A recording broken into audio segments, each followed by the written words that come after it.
Welcome to Room 304's Reading Corner.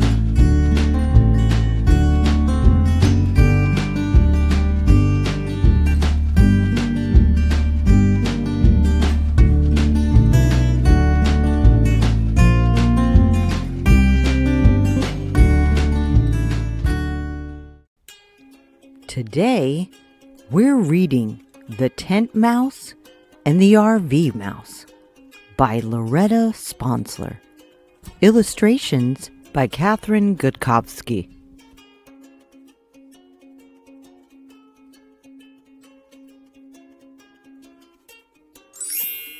Leaf by leaf, bloom by bloom, spring had pushed its way past winter.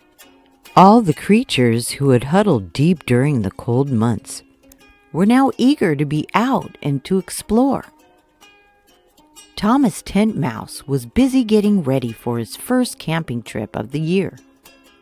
He gathered his gear, prepared his supplies, and studied his maps.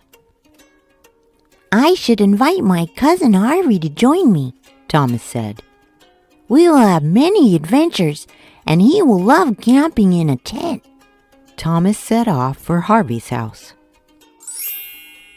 "Harvey, let's go camping together." "Sounds like a splendid plan, Thomas. My RV is ready to go." "I was hoping, Harvey, that you would join me camping in my tent. After all, in a tent, you're closer to nature, right in the action." "Would we be safe in a tent, Thomas? A snake could slither in or an owl could swoop down and eat us. We would be someone's dinner all wrapped to go." Thomas laughed. "Cousin, you worry too much. We will be fine. Besides, tents are the only way to camp." Harvey RV Mouse did not agree that tents were the only way to camp, but he loved his cousin, so he agreed to the adventure. At first light, the cousins set out. They hiked many miles and saw many things. By dinner time, they reached their campsite. The cousins went straight to work setting up the tent. They gathered wood and built a fire. Thomas cooked dinner over the flames. They roasted marshmallows and told stories. Harvey looked around, but he saw no other tents, only trees and shadows. He inched closer to the fire, but worry had begun to grow inside him. As it grew dark, the cousins zipped up the tent and crawled into their sleeping bags. Harvey became nervous. He could hear all the night creatures. Something scratched and slithered nearby, and an owl screeched overhead. He imagined all the things that could eat them during the night. To make matters worse, rocks jabbed his side as he lay down.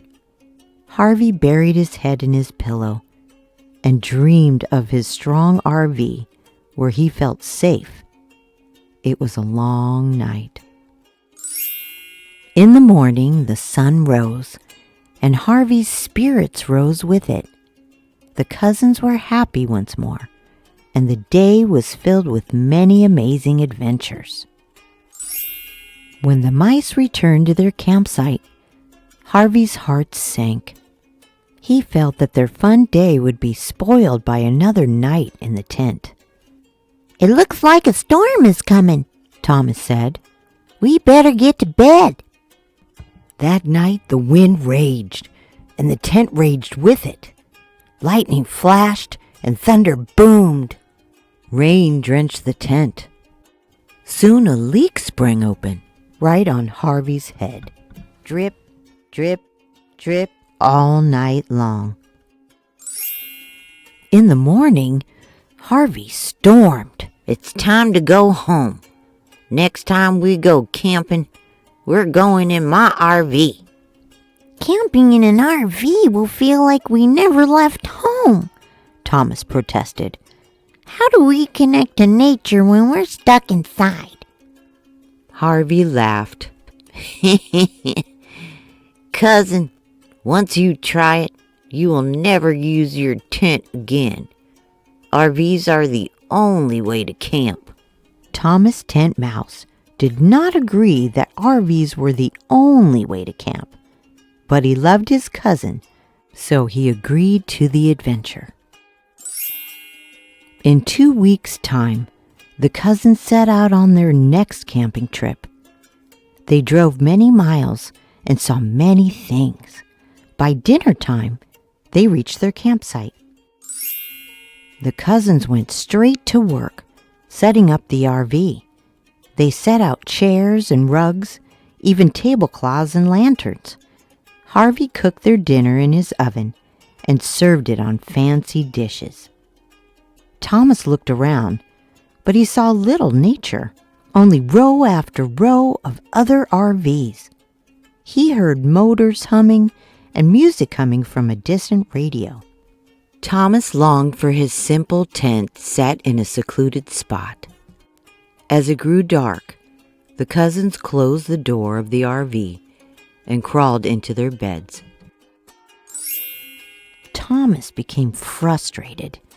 They had traveled so far, but he felt that he was still in a house, not camping outdoors. He could not feel the wind, nor hear the night creatures, nor smell the blooming flowers. To make matters worse, a clock kept ticking and talking. Thomas buried his head in his pillow and dreamed of his own little tent where he felt connected to nature. It was a long night.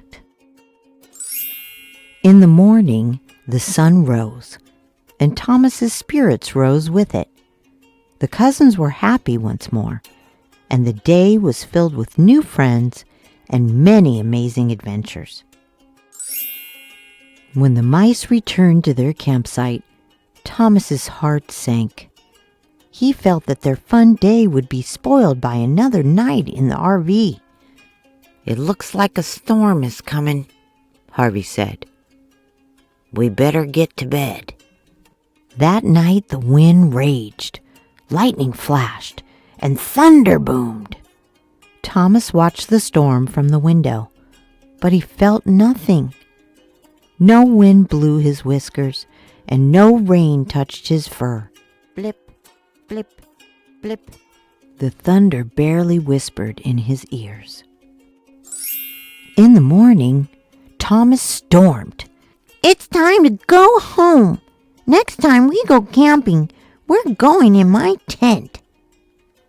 Harvey RV Mouse looked at his cousin Thomas Tent Mouse and smiled. "Next time we go camping, I should stay in my RV." Thomas smiled back. "And I should stay in my tent." Together they said, It's okay to like different things. The end. We hope you enjoyed the book today. Hope to see you soon. Bye for now.